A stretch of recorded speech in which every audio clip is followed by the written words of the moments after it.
One of the most common questions people ask after reading or hearing the Mahabharata is this: if Krishna was an avatar of Lord Vishnu, why did he not stop the game of dice? Why did he not prevent Draupadi's humiliation? And if he truly stood for Dharma, why did he later allow the war of Kurukshetra to happen?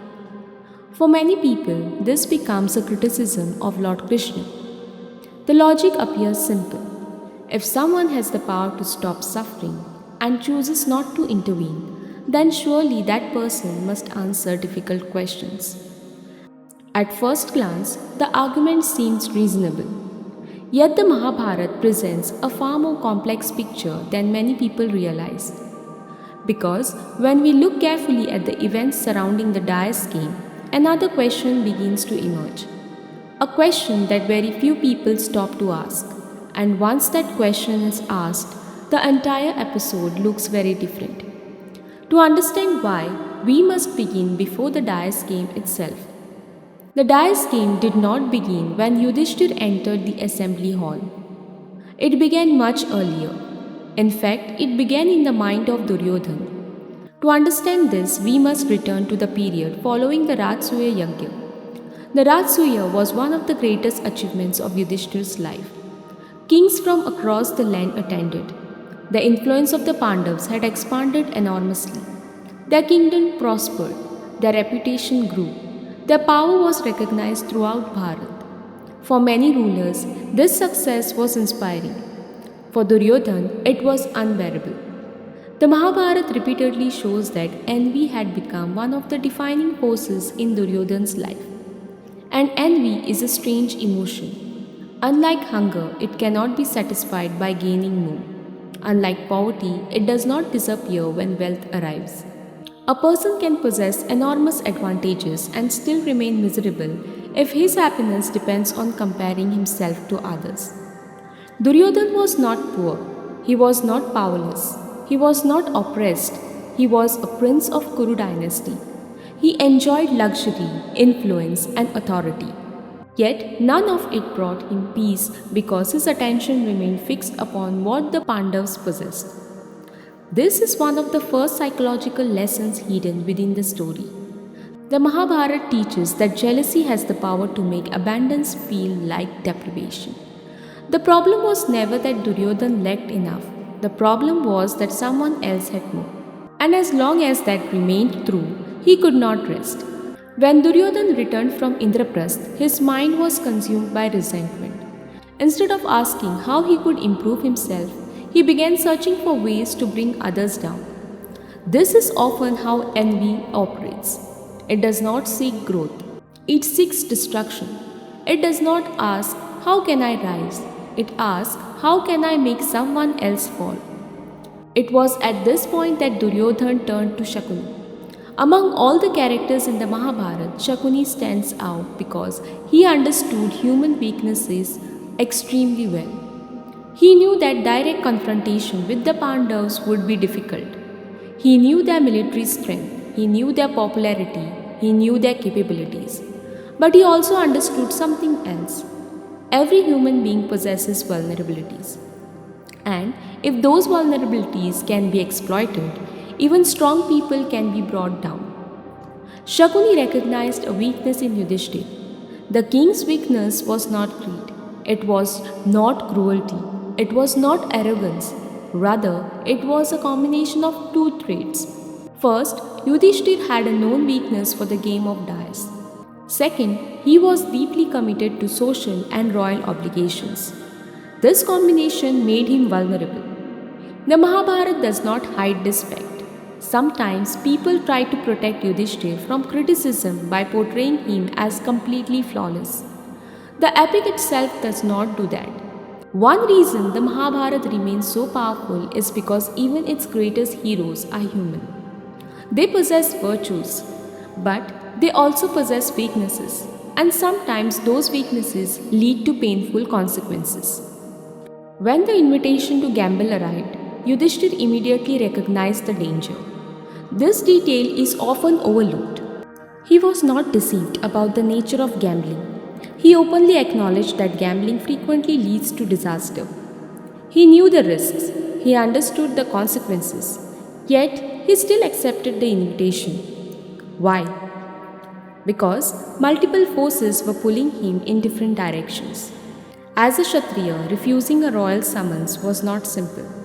There were expectations, there were traditions, there was concern about honor and reputation.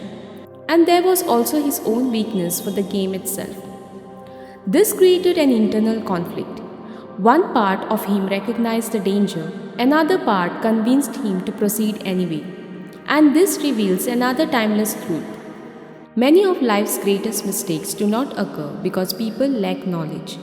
They occur because people fail to act upon knowledge they already possess. Yudhishthira knew enough to be cautious, yet cautious was not enough. And so he entered the assembly. The moment he sat down, the trap began to close. What appeared to be a game was never truly a game. Shakuni controlled the dais. The contest was fundamentally dishonest. The outcome had been engineered from the beginning. Yet the game continued, and with every round, the stakes increased. At first, valuable possessions were lost, then greater treasures, then larger assets, then the kingdom itself. Each loss created an opportunity to stop, an opportunity to step away, an opportunity for someone to intervene. Yet the game continued forward. And this is where the story becomes deeply uncomfortable. Because when we look back at the disaster, it is tempting to search for a single moment that caused everything. The Mahabharata rarely works that way. Its tragedies usually emerge through a chain of decisions. One choice leads to another, one mistake creates the condition for the next. One compromise opens the door for a larger compromise, and gradually people find themselves in situations they never imagined possible. The dice game is perhaps one of the clearest examples of this pattern. The catastrophe did not arrive suddenly. It unfolded step by step, and with each step, the possibility of preventing it became more difficult. During the exile, Yudhishthira later reflected on the dice game and spoke openly about it. He later acknowledged that the desire to win had influenced his decision to enter and continue the game. At the same time, he acknowledged that Shakuni's deception, his own desire to win, and his inability to stop playing led to the suffering of the Pandavas. Even Yudhishthira did not place all responsibility on Krishna. People rarely make one catastrophic decision. Usually, they make one acceptable decision, then another and another. At first, the stakes seems manageable. Then investment increases, then ego becomes involved. Then stepping back becomes harder. Yudhishthira lost wealth, the kingdom, then brothers, and then himself. And finally, he staked Draupadi.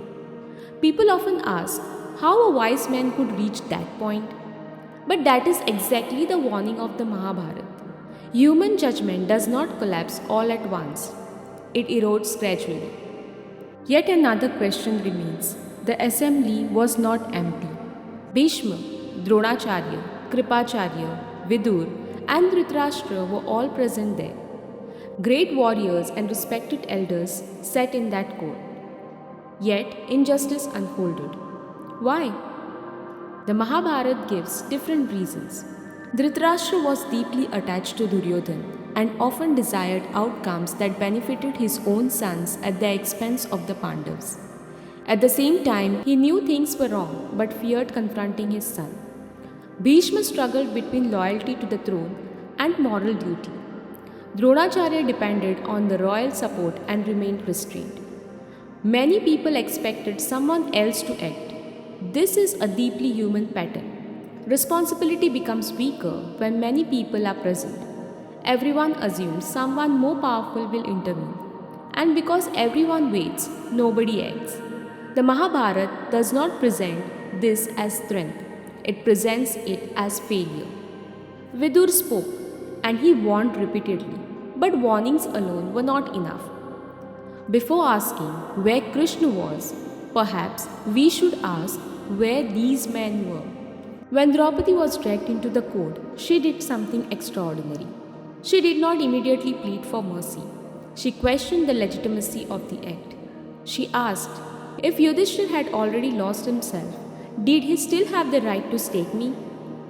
It was a legal, moral, and philosophical challenge. The assembly suddenly found itself confronted with a challenge it could not easily answer. Her question exposed something important. People had become more concerned with procedure than justice. Most importantly, she was a human being whose dignity should have been protected by every principle of dharma. The issue was no longer merely gambling, the issue was dharma itself. The Mahabharata repeatedly shows that evil does not always advance because it is powerful. Sometimes it advances because people fail to oppose it when they should. This is one of the most uncomfortable lessons in the entire epic. Many people imagine that moral failure belongs only to those who actively commit wrongdoing. The Mahabharata expands that understanding. It also examines the responsibility of those who witness wrongdoing and remain passive. Draupadi's question echoed through the assembly, yet no decisive action followed. The uncertainty created by silence became an opportunity for arrogance. Duryodhana interpreted the hesitation of others as permission. The absence of resistance emboldened him. Draupadi stood virtually alone while those capable of acting hesitated. And when arrogance is no longer restrained, it often grows more reckless. The events that followed remained among the most painful passages in the Mahabharata. Draupadi was summoned into the assembly against her wishes. She was treated in a manner that violated every standard of respect and dignity. Insults were spoken, cruel words were uttered, boundaries that should have never been crossed were crossed. She continued challenging the assembly to explain how such treatment could be justified. Yet the answers she received were inadequate. And that is precisely what makes the episode so tragic. The failure was not merely legal, it was moral. An entire system that should have protected righteousness failed at a critical moment. Years later, people would ask where Krishna was. But the Mahabharata first forces us to confront another question. What happened to everyone who was already there? Because before asking why someone absent did not intervene, it is worth asking why those present failed to do so. This is not an attempt to avoid the question about Krishna. It is an attempt to understand the event honestly. The responsibility for an action belongs first to the person who chooses it. The responsibility of a crime belongs first to the one who commits it. The responsibility for deception and cruelty belongs first to those who practice them. Yet, discussions about the dice game often move in the opposite direction. People focus so intensely on Krishna's absence that the actions of the actual wrongdoers begin to fade in the background, and those choices carried consequences. While all this was happening, Krishna was not in Hastinapur. When Krishna met the Pandavas in the forest, he explained that he had been engaged in the conflict against Shala, who had attacked Dvaraka.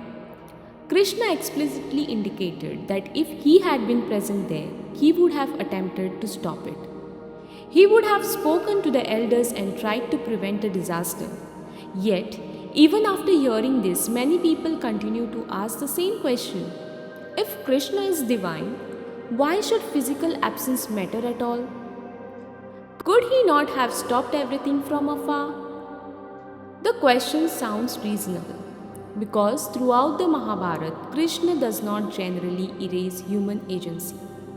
He advises, he warns, he supports, he protects, but he does not constantly override human decisions. Then, why did Krishna protect Draupadi? This question naturally follows. If Krishna respected human choices, why intervene at all? Because protecting someone from complete destruction is not same as removing freedom. Different traditions describe the event differently, but devotional traditions preserves Krishna's protection of Draupadi's dignity. By that stage, the institutions and people who should have protected her had failed. She completely surrendered herself and her appeal turned toward the divine. Protection came, but punishment did not immediately come. When Krishna later met Draupadi and heard her account of what had happened, he did not begin by offering explanations. Before offering answers, he first acknowledged the reality of her suffering. This is an important lesson in itself. People in pain rarely need lectures, they need understanding. Only after hearing Draupadi does Krishna speak, and his response reveals much about his role in the Mahabharata.